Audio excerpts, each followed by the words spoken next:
Hi, it's Dr. Asatar Bear from Meditation 2.0, and I'm happy to be with you today for this live streaming event, which is called Starting Out with Meditation. So, the first thing I want to talk about is, well, first of all, I should just say what's going to happen during this event. I'm going to talk a little bit about meditation. I'm going to talk about what the goals of meditation are. What do you need to start meditating? How to deal with some common issues and problems. What is Meditation 2.0 all about? That's what I call my site and my approach. I'll talk about what that means. How do you actually do it? How do you sit for meditation and why? Then I'll lead you through a meditation, and we'll have a question and answer session where I can respond to any questions or comments that you have. And I believe you can just type them in on the chat, and then I can see them. So let's start with what are the things that you need in order to meditate. All right. Well, meditation can be very simple, or it can be very complex. It's a bit like music in that way. What is music, right? Music can be very, very simple, or it can be complicated. And is it necessarily better if it's simple or better if it's complex? Not at all. It's better if it speaks to you. If it makes you feel something. That's what music is about, right? And the same is true of meditation. Meditation is about what you experience and what is real to you. It's about understanding yourself and understanding the world. Right? Believe it or not, by going deeply within yourself, you change your understanding of the world. And the reason is because your understanding of yourself and your understanding of the world are very, very closely linked. So anything that changes, your perception or your understanding, your attitude about yourself, changes how you see everything, right?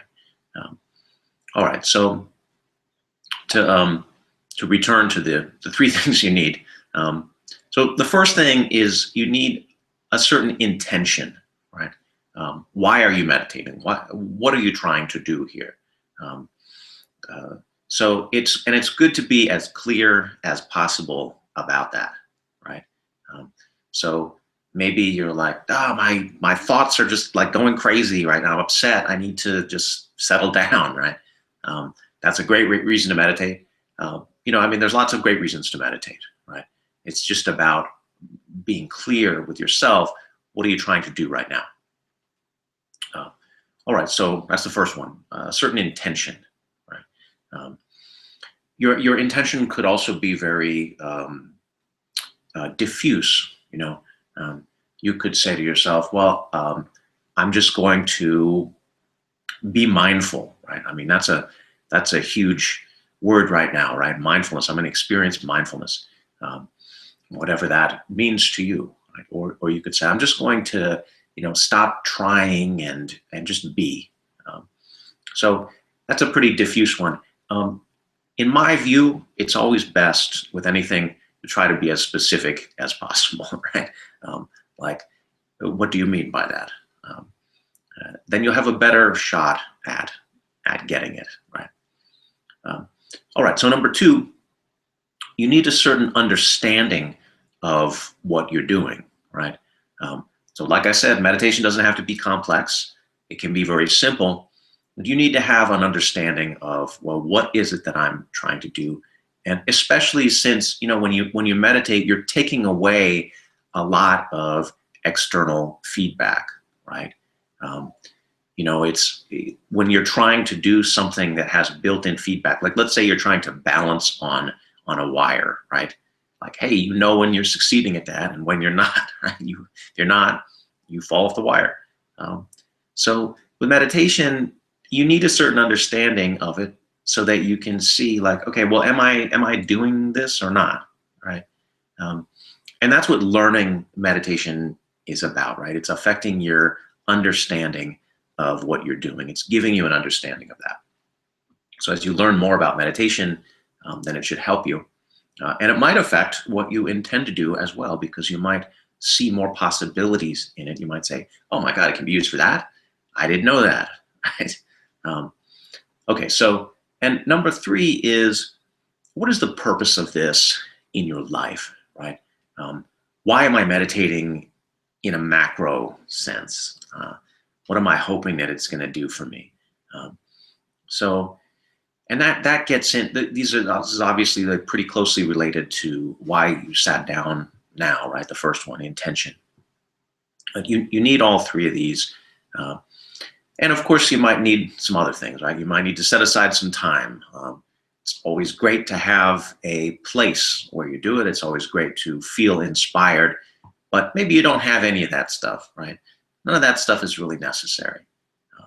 You don't need to have like a special meditation room or whatever, right? You don't need to be sitting by a beautiful waterfall, or, you don't need anything external to meditate, because this is about what is going on inside you, right? And if you have those 3 things, then you'll be able to do it. Not as well, perhaps, if everything externally was perfect, but you'll have what you need. All right, so let's talk about the goals of meditation. What is this about, in a kind of a holistic sense? Well, the goal of meditation, is to experience oneness, right? That is the state of unity, and to make progress on the path of enlightenment, illumination, spiritual attainment. Many words have been used to describe the nature of the path. But every tradition of meditation agrees on this basic kind of outline I'm sketching, right? There's a thing that happens when you meditate where you feel one, right? Now, some traditions have described this as emptiness. You're no longer yourself. You're empty of yourself. Other traditions describe it as fullness, right? As being, I am, not only am I myself, but I am everyone and everything, right? So that may seem like that's really different, but it's not. That's the same thing, right? If there's oneness, then it's everything and it's nothing. So it's the same thing, and every tradition of meditation comes back to this. This is what we're trying to cultivate, state that we're trying to cultivate. All right. So is all that the only goal? Is that the only reason to meditate? No, I'm just mentioning that because, again, we're starting with, like, what does everyone agree on, right? Now, there's lots of great goals for meditation, right? Maybe you just want to, maybe you say, like, I don't know if I believe in all of this, unity, oneness stuff. I don't know if that, that doesn't make sense to me, but I do want to be less stressed. Well, great. That's a great reason to meditate, right? Meditation is incredibly effective at helping you deal with stress, right? Stress is an activation of your body's fight or flight response, which is a part of your nervous system called the sympathetic nervous system. So when you meditate, you slow that down, right? You deactivate the fight or flight response, and you activate what's called your parasympathetic nervous system, which is not fight or flight, it's relax and chill, right? And a whole different host of different processes in your body get activated when that happens. Your heart rate slows down, your blood pressure falls, your level of overall muscle tension decreases, and your body releases a whole bunch of different hormones that shift your state. All right. So that should happen in meditation, no matter what you do, right? If you sit down and breathe and slow down and you're calm, but you're awake, you're going to activate your parasympathetic nervous system. And that will help you tremendously with stress. All right. So that's a great reason to meditate. Like I said, stress is the chronic illness of our time, and it leads to so many other problems. Right. So, like I mentioned, a couple of things here: reducing blood pressure. A lot of people struggle with high blood pressure. Breathing slower helps to reduce your blood pressure, and it also helps you to reduce stress. So, especially if you're doing a kind of meditation in which you breathe slower, that's going to help you with that. Or maybe you want to reduce anxiety. Maybe you just want to feel more alive. Maybe you'd like to feel sharper mentally. There's all these great studies out showing that meditation is really good for your brain. So that's great, right? Maybe you're focused on that. You feel like, there's times of the day where I just can't concentrate. I would like to work on that. I would like to develop my concentration. Meditation is also good for that. So, depending on what your exact reason to meditate, that you might want to do different things. It's not a one size fits all, right? It's like what people say about apps for your phone. Oh, you need this, there's an app for that, right? Well, there are different meditations for different things. So whatever aspect of self-improvement you want, or self-care, or whether it's health or whatever it is, there's a meditation for that. But it might not be the same one as something that somebody else is doing, right? Because there are different reasons to meditate. So it's good to be aware of that. All right, so what is meditation 2.0 all about? Well, this is very simple, right? This is meditative techniques that are designed to improve your life in some way, to help you live better.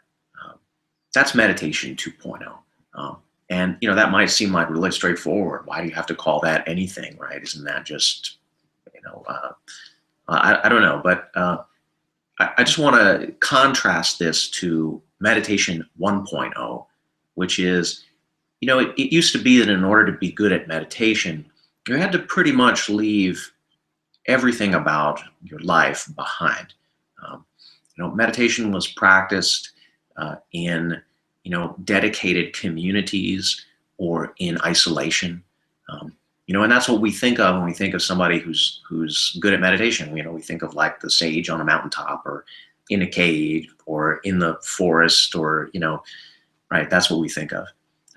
Going off alone and having no distractions, right? No family, no friends. Nothing gets in your way.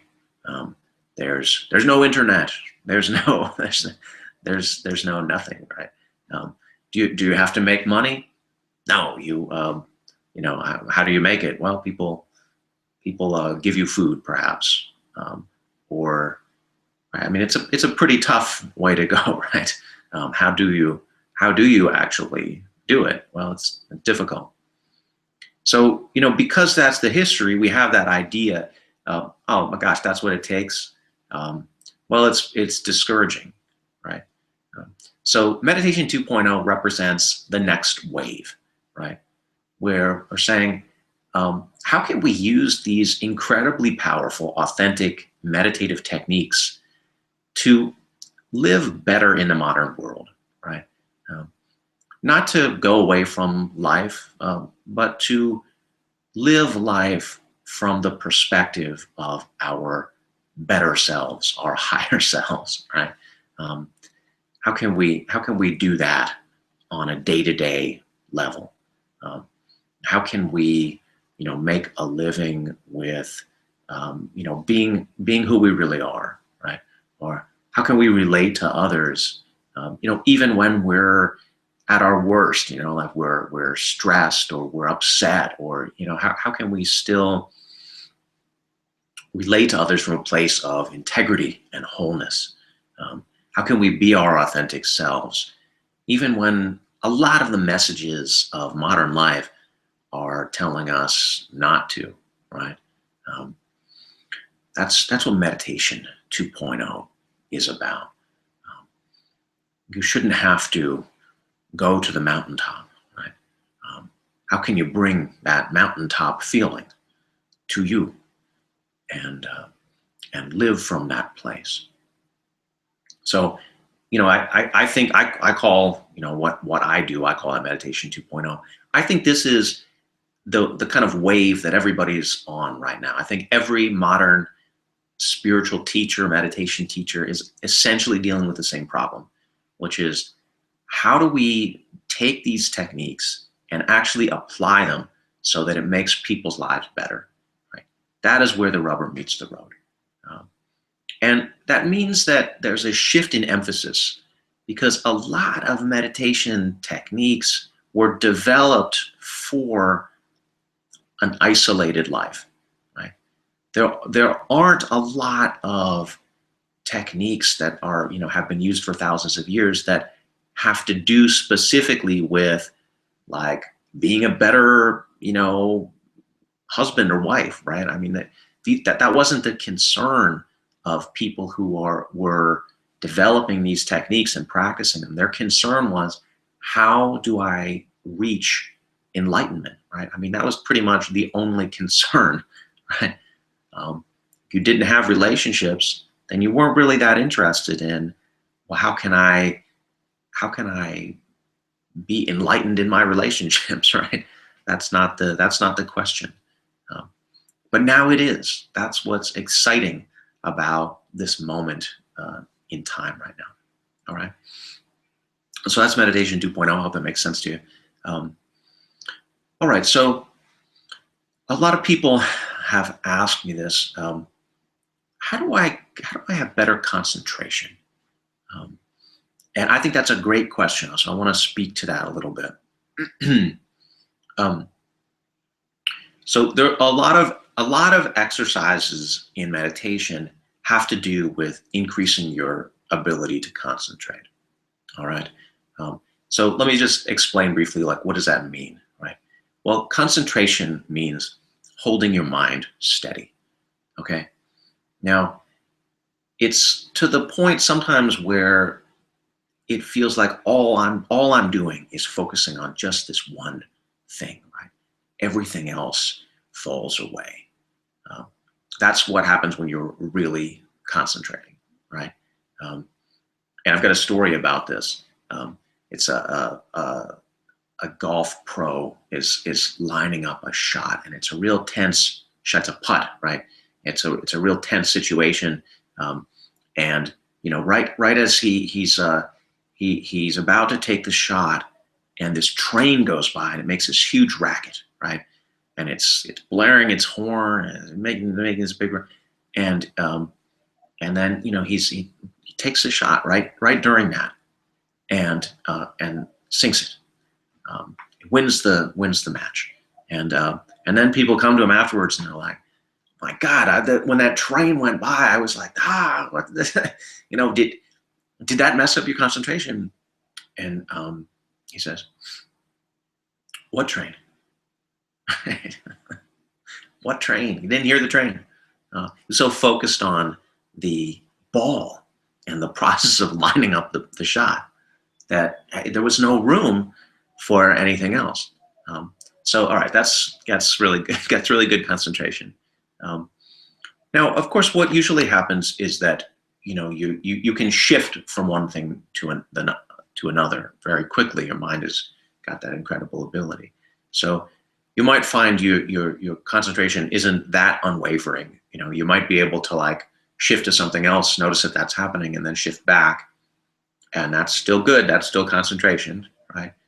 What it means is that your mind is focused on just one thing, and you can keep your mind focused on that thing. That's the ability to concentrate. So this is very, very, very important. It's the foundation of meditation, but it's the foundation. It's the beginning, right? Just like with a building, you wouldn't just build the foundation and then say, "Great, we're done." You'd want to build the walls and the roof, and then you'd have a building. So there's a lot of exercises, like I said, in meditation traditions that are designed to help you focus. Okay, and one of them that I think is pretty broadly shared among the different traditions is focus on your breath. Okay, focusing on your breath actually helps you concentrate, even if you're concentrating on something else, right? So you're trying to do something, well, breathe steadily, because breathing steadily keeps your mind steady. Okay? That's what you want when you're concentrating. Okay, so the exercises from meditation are, in a way, they're very pure, because there's not a lot of external stuff going on. You're focusing on something within yourself, and it's easy to lose focus on that. It's easy to get distracted, right? So I'm gonna guide you through a meditation in a little bit, and I'm gonna give you some instructions. So, but let me just leave you this for now. Focusing on your breath is a really great way of improving your concentration.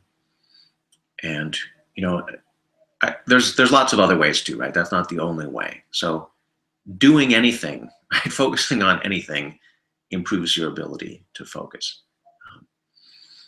But there's one thing. Sometimes we overlook the times that we concentrate because we have an idea about ourselves. We have an idea that says, "Well, I'm just not good at concentrating," and maybe that's something you could improve on. I mean, we all could, right? But you have to also think about there's a self-limiting aspect here as well. You have concentrated. Everyone has, right? Don't tell me you haven't. You've concentrated before. So think of the times that you've had really good concentration on anything, right?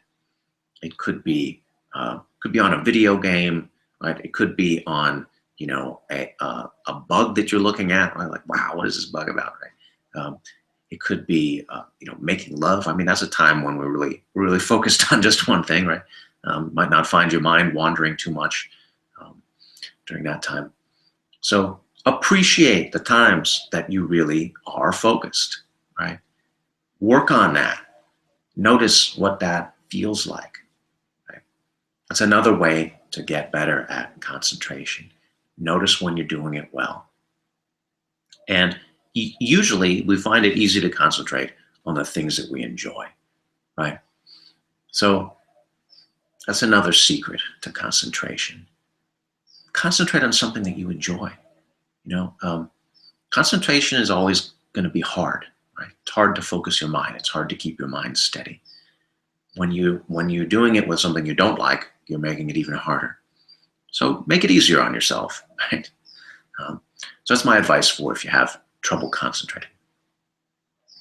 All right, another issue is, well, what if meditation makes me feel more anxious? I tried it, made me feel more anxious. Well, anxiety is, again, that's another very common issue of modern life. I think it probably wasn't very common for our predecessors.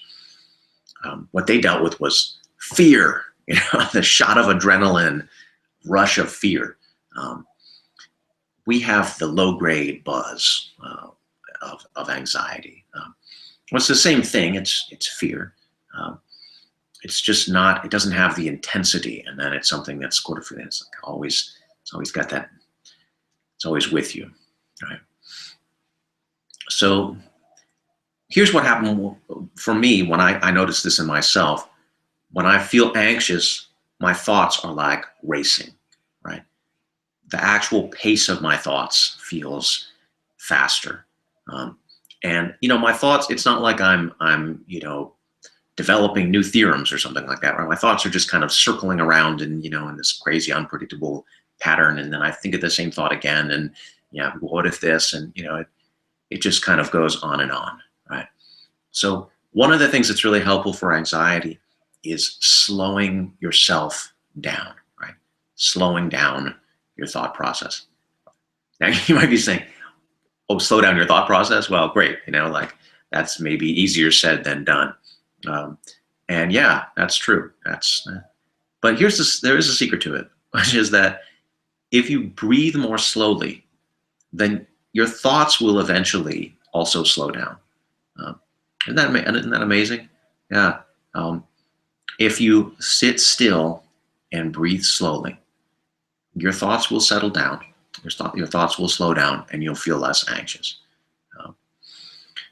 Now, the thing is, though, that you might feel worse right away, right? Because you don't have anything to distract you. So whatever you're anxious about, now you're really thinking about it, right? Because a lot of times when we don't like the way that our thoughts are going, we just think of something like, how can I distract myself from this? Right? How can I move my thoughts in a different direction? We do that externally. So you've got to get over the hump, right? You've got to allow your parasympathetic nervous system, to kick on. And that may take a little time. Maybe it takes 5 minutes, maybe it takes 10 or 12 minutes. Right? So if you go through that discomfort of feeling anxious during that time, I think you'll notice that there's a turning point where you feel a lot better, right? So take your medicine, right? It might not taste good, but it'll have the result that you want. Right? Now, there's another reason, though. There's a deeper reason why you might feel anxiety. Like maybe you didn't feel anxious, and then you sat down, and you started to feel anxious, right? That can also happen with meditation. You might be wondering, well, why did that happen? I thought, Dr. Barrett said it was going to make me feel less anxious. Yeah. Well, the thing is, you might have something important be trying to come up in your meditation, right? Something important about something you need to change. And the anxiety then is related to like, oh my God, I don't really want to let myself know this, right? Like I'm actually really unhappy with my job. And if I really let myself know that, I might have to change something. I don't know. Maybe I have to leave that job. Maybe I have to find another one. And that's big. That's like a big change. It's like if I don't focus on it, if I don't really let myself feel that, then I can just kind of get by, right? So that's the thing about meditation. Meditation is not designed to help you get by, right? So in that sense, meditation is not going to make your life easier. It's going to make your life better because, meditation is about being who you really are. First of all, knowing who you really are, and then giving you the energy to actually be that way. Even during the worst moments of life, the most challenging moments of life. So if it seems like, meditation's, okay, it's not easy, it's making me anxious, it's more difficult. Excuse me. That may be the reason, because there's something important that needs to come to your attention, right? We have these different levels of our selves, different levels of our consciousness. And most of what we are is the unconscious, right? The unconscious mind. And things rise out of the unconscious into your conscious mind. And that can be difficult, right? Now, eventually, of course, we'd like to get to a place where we can welcome and embrace anything that comes out of our unconscious. And it becomes not such a scary place anymore. But, it makes perfect sense that when something big comes up, it's going to bring a certain amount of fear with it. Because anything that causes us to change and grow tends to bring fear. And this is one of the things that makes meditation difficult, because it has this unique ability to change who you actually are. And that is both why you want to do it and why you find reasons not to do it, why you're scared of it. Right? Okay, so in a couple minutes, I'm going to lead you in meditation. I just want to talk briefly about posture. How do you sit for meditation? Okay, so I have a whole video on this, which you can watch. I'm going to give you the bottom line right here. You want to do three things. There's three principles to it.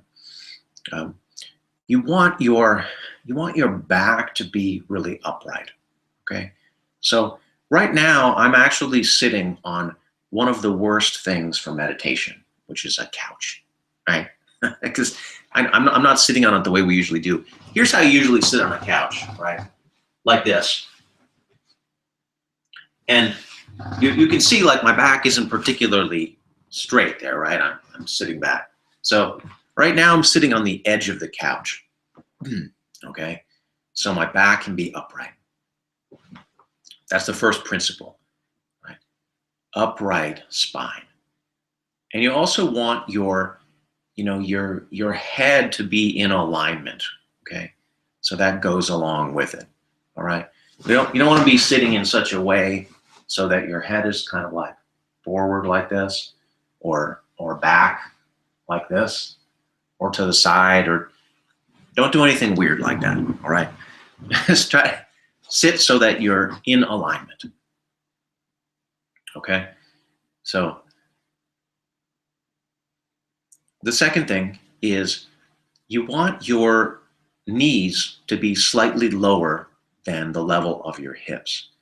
Okay, if your knees are higher, it's going to cause a problem for you to keep your back straight. Is it possible? Yeah, absolutely, it's possible.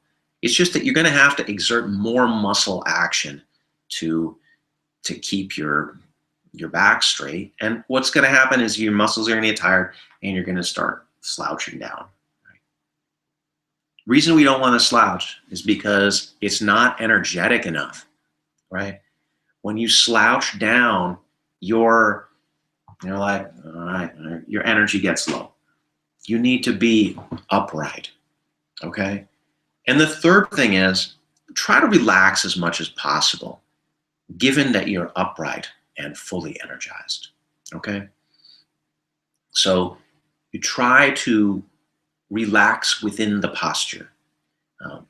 Try to use the minimal amount of muscle tension that you can. And so, one of the things to do as you're sitting is just notice, like, what's going on, right? Am I holding a lot of tension in my back that I don't need, that I could release? And try to release it, right? If you find yourself slumping down, well, maybe you need to kind of, right, tune it up a little bit. So the one place that we tend to hold a lot of tension is right back here, right? In your trapezius area, right? Your traps, your neck. We usually kind of have our head forward, and it's, our shoulders are high. So one good way to deal with that is just to raise your shoulders up really high, tighten everything up, and then relax, okay? So do that a couple of times, and let's see, you feel the tension, first you squeeze, then you relax, okay? All right, so now that we're ready, let's do a meditation together, all right? So I'm going to lead you in a very simple meditation, and it has 4 steps to it, okay? Now I'll just say what they are first, so you get a sense of it, and then I will say them again. I'll go over it and go into a little more detail, okay? So here's the 4 steps. So the first one is you're going to pay attention to your breathing. Focus on your breathing, all right? Really, really important. The second one is imagine that your breath comes into your heart as you breathe in and radiates outward from your heart as you breathe out. Okay? So this is a visualization technique, right? The first one is concentration, the second one's visualization. So, of course, the air part of your breath is going to be coming in and out through your nose, right? By visualizing the breath coming into your chest and out from your chest, you're saying, well, the energy is happening here. Breath has two parts, right? It has an air part and it has an energy part. Okay? Let the energy part happen here in your heart, also called your heart chakra. Okay, number 3 is try to make your breath deep, full, and rhythmic. All right? Deep means that as you breathe in, you expand your belly. All right? And as you breathe out, you contract your belly. Okay? So you should feel movement in your belly. One way of doing this is you can actually put your hand on your belly. Kind of can't see that I'm doing that, but you can see my thumb. I've got my hand on my belly. Feel your belly rising and falling.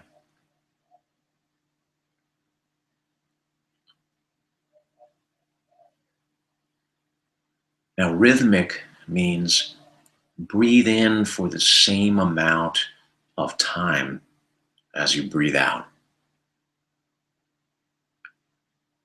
So your breath is like a swing, back and forth.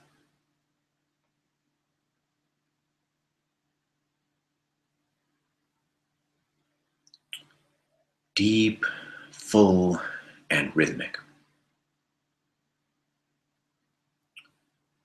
All right, so how do you take a fuller breath? Well, you squeeze your abdominal muscles just a little bit more as you breathe out. Squeeze out more of the breath than you usually do. And then as you inhale, you breathe in more than you usually do. You make room on the exhalation. And now you breathe in more.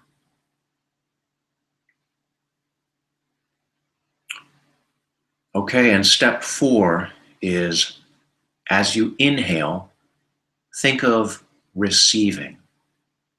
And as you exhale, think of giving. Okay? Inhale and receive, exhale and give. So all of these things are mutually reinforcing, right? Thinking of receiving and giving helps you focus more on your breath.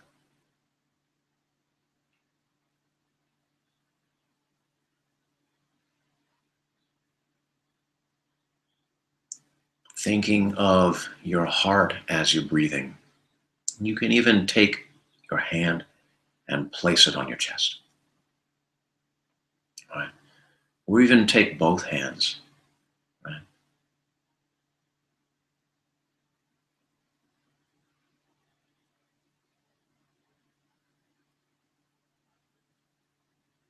What is your heart? Your heart is your emotional center.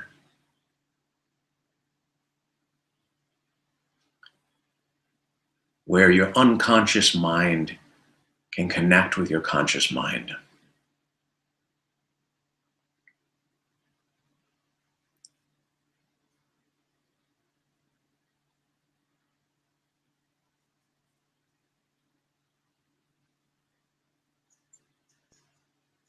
The mind and the heart are actually words we use for the same faculty. So the mind is the surface, and what we call the unconscious mind is we're going deeper. Right?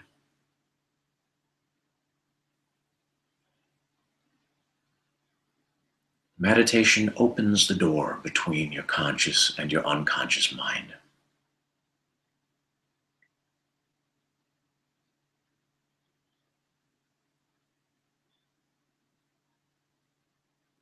Now, if your arms get tired of being up on your chest, you can let them go down to your resting on your thighs.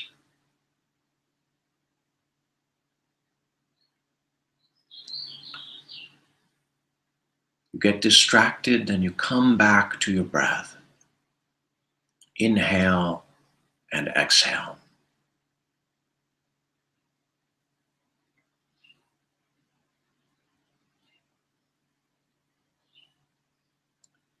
You find yourself spacing out or getting distracted.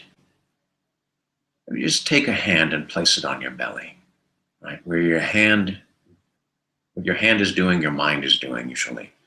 So putting your hand on your belly or on your chest, you're like, bring me back to myself now.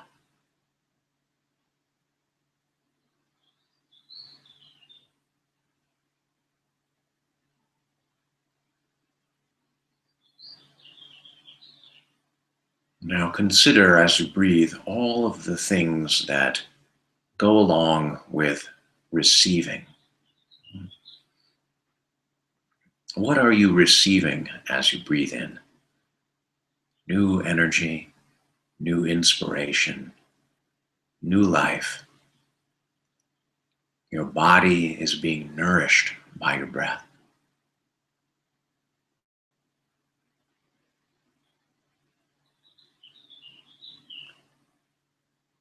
And as you exhale, what are you giving? Giving could mean giving away. What are you getting rid of? What are you saying? I no longer need this.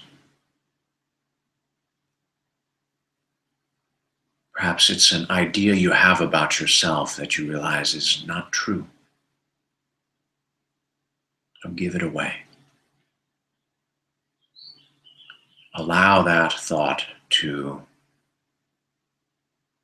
move on. Let it go.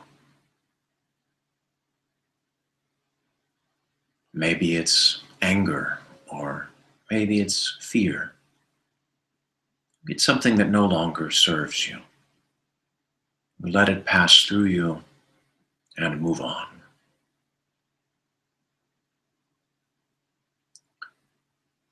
And notice how then when we give, we have more room to receive. So receive something new.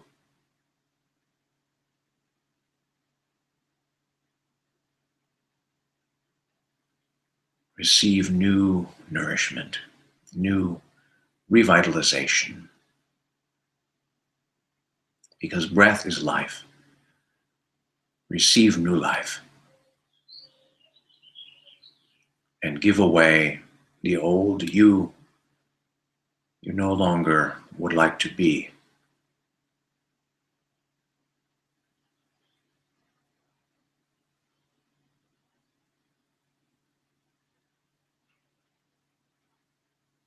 Now, sometimes when we get distracted, then we revert to our unconscious way of breathing, which is usually pretty shallow. So just focus on that, okay? Make your breath deep and full and rhythmic. And if you forget, you just come back to that.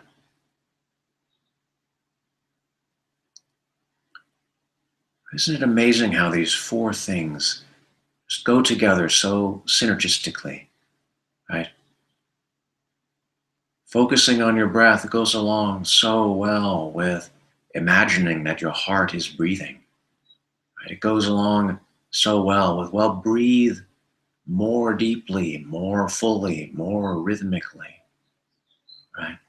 It goes along so well with inhaling, I'm receiving, exhaling, I'm giving.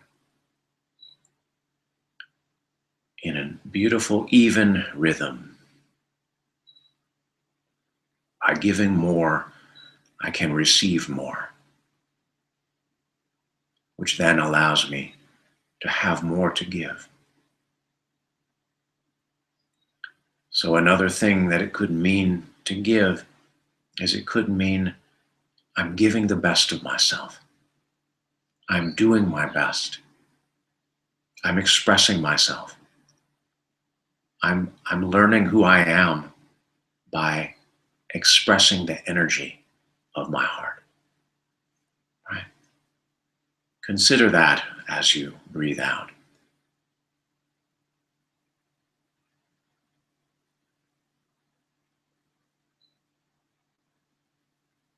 Breathe in and receive. Breathe out and give.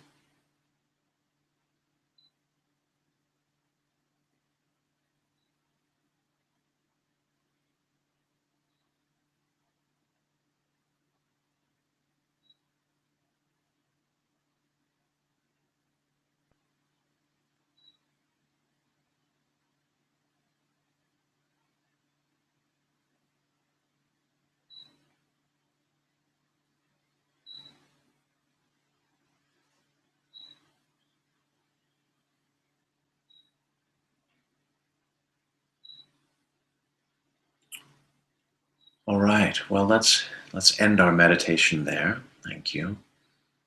So this is a simple meditation. I hope that it's easy for you to do. So let me just review again 4 parts.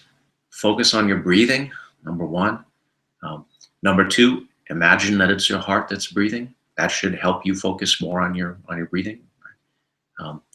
Number 3, make your breath deep, full, and rhythmic. And number 4, as you breathe in, you're receiving, and as you breathe out, you're giving. All right. So I hope it's not too complicated. I understand it maybe is more steps than you've heard. There are other things out there that are simpler.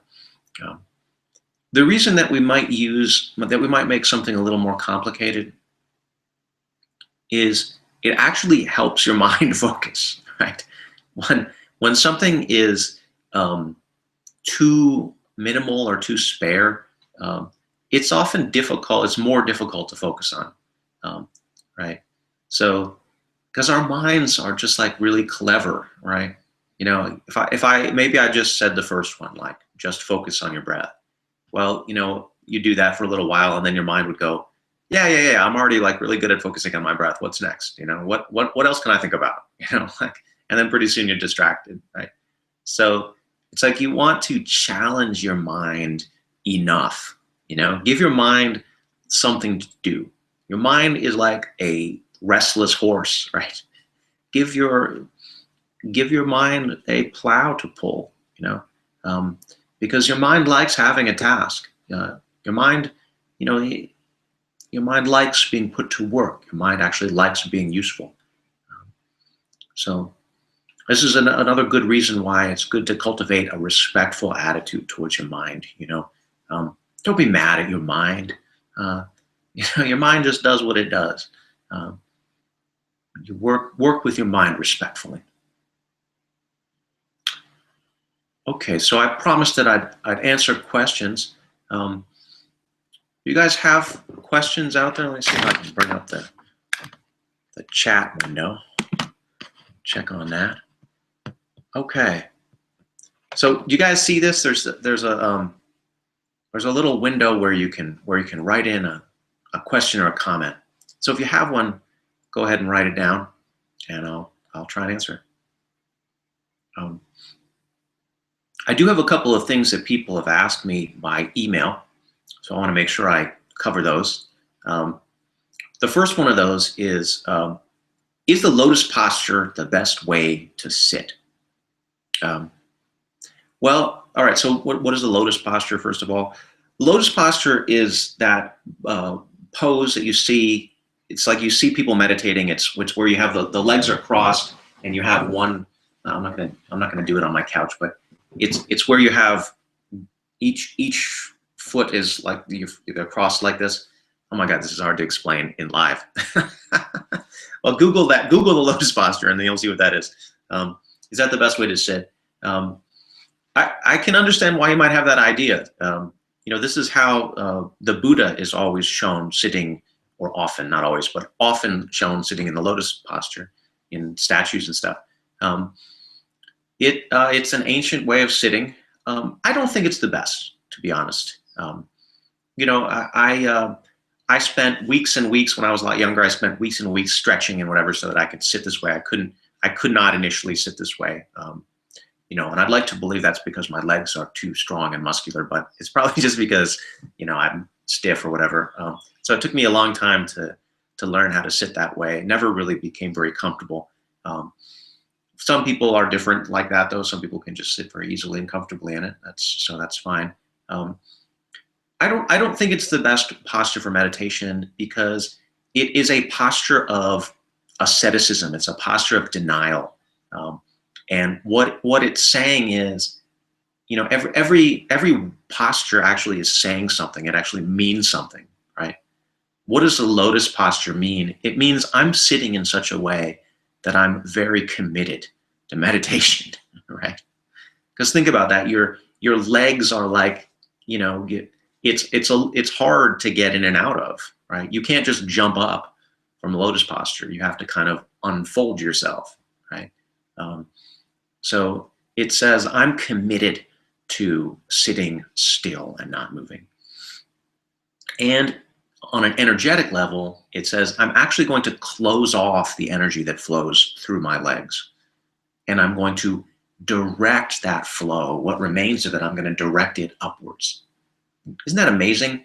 When you think about this, how often are the soles of your feet pointed upwards? Right? Hardly ever, right? So what does it mean to sit that way? Well, you're focusing the energy that flows through your legs. You're actually focusing that upwards. And that's a remarkable thing. The point of that is to focus on this upward stream of energy. So why do I say it's not the best? Well, for one thing, it's difficult to sit that way. And it tends to make your legs fall asleep.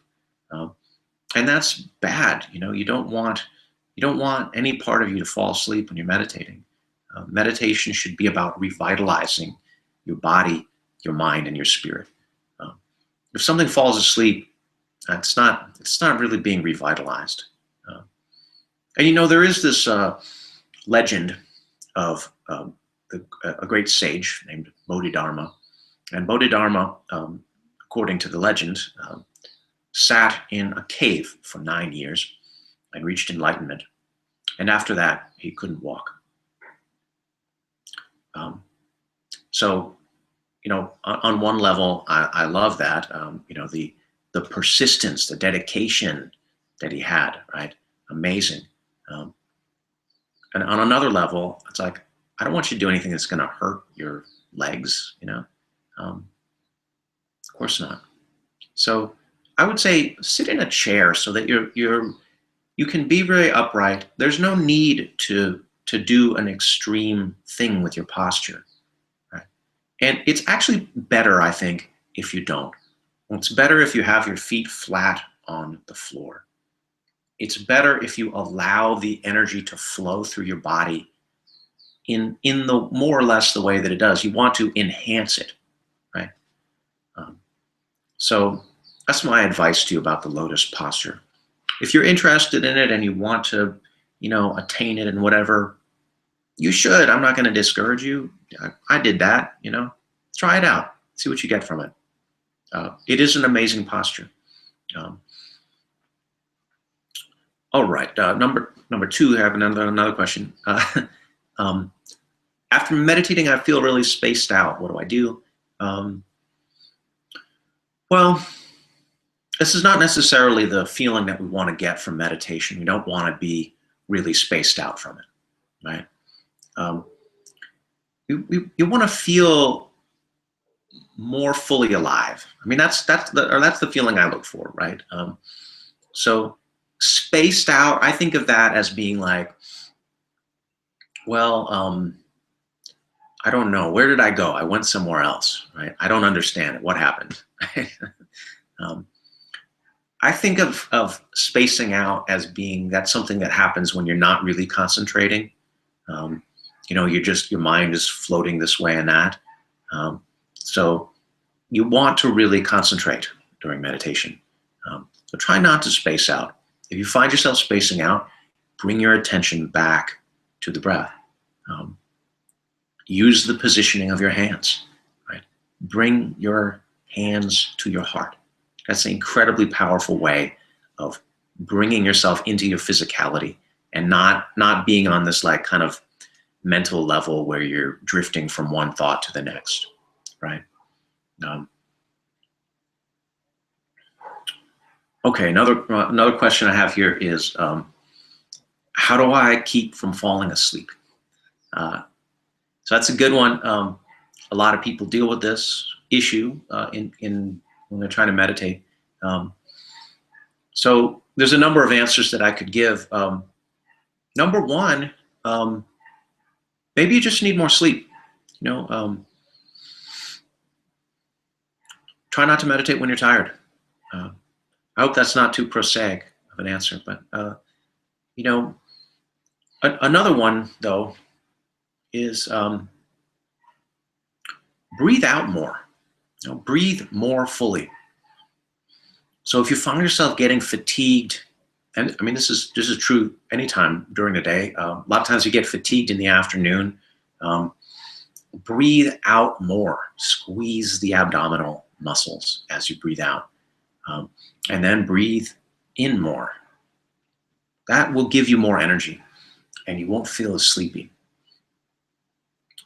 If you need more than that, then take a big deep breath out, and then take a deep breath in, and hold your breath. All right, hold your breath. Holding your breath resets your breathing chemistry.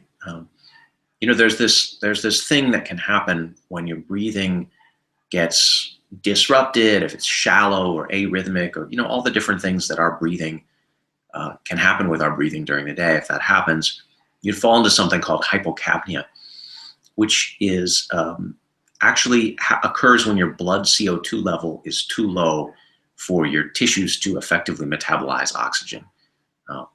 So the long and short of that is restore your breathing, right? Get back into a rhythmic breath that is strong and deep. And then you're not going to feel sleepy. But also make sure you get enough sleep. I mean, that's like, it's important to sleep. So, early to bed, early to rise and all of that, right?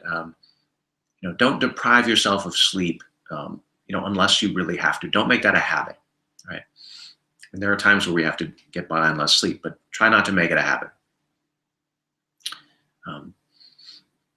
All right, so, the other thing that may be happening is that you may just sort of associate being still and being quiet with being asleep, right?